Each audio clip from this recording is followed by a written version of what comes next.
లేదు, మేము మీ పేర్లంతా చెప్పినామని మాత్రం మమ్మల్ని తిట్టినారు కదా, ఇప్పుడు మమ్మల్ని ఇంట్లో నుండి తరిమేసినారు. అప్పుడు మాత్రం కమిషన్లకు ఆశపడి మీరు ముందరకు వచ్చి చెయ్యండి, మీకు డబ్బులు వస్తుంది, పేదోళ్ళు సంపాదించుకోండి అని అప్పుడు చెప్పినారు. ఇప్పుడు వేలు కోల్పోయి లక్షలు కోల్పోయి దెబ్బలు తినేసి పిల్లల్ని వేసుకొని రోడ్డు మీద పడినాం. ఎవరినా వచ్చి హెల్ప్ చేస్తాన్నారా? లేదే.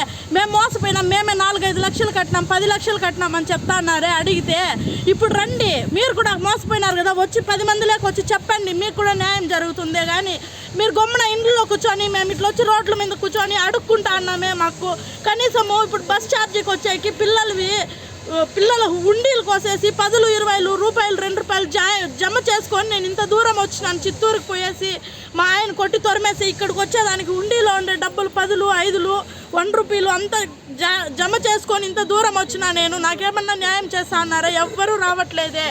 నిన్న వచ్చి పోలీస్ స్టేషన్లో కూడా కంప్లైంట్ ఇచ్చేసి వచ్చినా నేను. ఇక్కడ ఆఫీస్ దగ్గర కూర్చో అన్నాం, మేదేదో పని మీద కూర్చోంటే ఆ లంచ్ కూర్చోవద్దు అడుగుతుంది మమ్మల్ని. ఇప్పుడు వచ్చి మాట్లాడమన్నా వచ్చినాము కదా, అదే పనిగా వచ్చినాం. ఇంతవరకు పేర్లు బయట పెట్టకుండా మాట్లాడుతాడా. ఇది మొదలుకొని ఇంకా పేర్లు బయట పెడితే ఒక ఆడదా కూడా వదలు, ఖచ్చితంగా కొట్టిగా స్టేషన్లోకి ఈడ్చుకొని పోతాను. మర్యాదగా వచ్చి మాకు న్యాయాలు చేయండి. చూడండి, ఇప్పుడు మీరందరూ మేము చెప్పిన విషయాన్ని బట్టి ఏదేదో వాగుతున్నారు. అట్లా కాకుండా యాప్ ఎట్లా డౌన్లోడ్ చేయడం కూడా తెలీదు. అదన్నీ మీరేం చేసినారు, యాప్ ఇలా డౌన్లోడ్ చేసుకోవాలి కానీ చెప్పినారు. కానీ ఆర్పీలు సిబ్బంది అంటున్నారు కదా, ఆర్పీలు కూడా మీరు కూడా మోసపోయినారు కదా.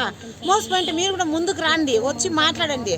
అదేవిధంగా ఏమంటే ప్రతి ఒక్కరూ ఆర్పీల వల్లే మేము యాప్లో వచ్చినాం అంటున్నారు కదా, మోసపోయింటారు. ఇప్పుడు ఇంకోటి ఏమంటే మోసపోయినారు నవ్వుకుంటున్నారు కదా. ఆ పొజిషన్లో మీరు ఉన్నా కూడా ఇంకోటి చూసి మిమ్మల్ని చూసి నవ్వుతారు, అందరూ నవ్వుతారు. కాబట్టి మీరు దయచేసి ఎక్కడున్నా ముందుకు వచ్చి మాట్లాడి, ఈ ట్యాక్స్ కూడా దాంట్లో కట్ అవుతుంది. ఆ ట్యాక్స్ కూడా ఎందువల్ల కట్ అవుతుంది మీకు కూడా తెలుసు. మాకు చెప్పింది ఏమి, నేరుగా దీనికి రిజిస్ట్రేషన్ ఉంది, దీనికి సర్టిఫికెట్లు ఉంది, దీనికి ఐడి కార్డులు ఉంది, V11 మేనేజరు, 1 మేనేజరు, 2 మేనేజర్ అనుకొని దానికి టీం బెనిఫిట్లు కూడా చూసుకున్నారు. అదంతా ఇప్పుడు ముందుకు వచ్చి చెప్పండి. ఇప్పుడు రాజేషే దానికి బాధితులు కదా.